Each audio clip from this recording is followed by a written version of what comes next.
होशे भविष्यवक्ता की पुस्तक अध्याय 13। होशे भविष्यवक्ता की पुस्तक अध्याय 13।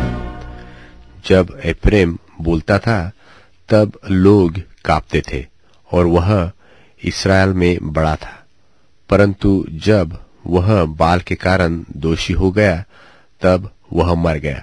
और अब वे लोग पाप पर पाप बढ़ाते जाते हैं और अपनी बुद्धि से चांदी ढालकर ऐसी मूर्तें बनाई है जो सब की सब कारीगरों ही से बनी।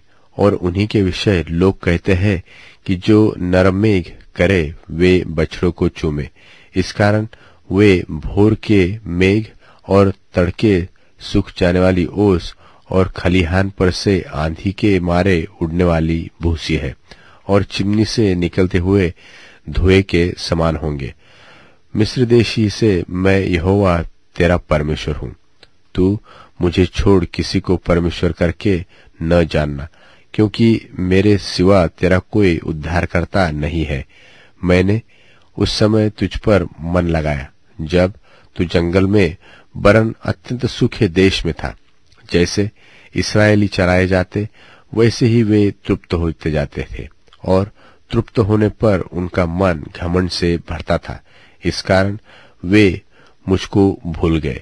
इस कारण मैं उनके लिए सिंहसा बना हूँ। मैं चीते की नाई उनके मार्ग में घात लगाए रहता हूँ। मैं बच्चे छिनी हुई रीछनी के समान बनकर उनको मिलूंगा और उनके हृदय की झिल्ली को फाड़ूंगा और वही सिंह की नाई उनको खा डालूंगा।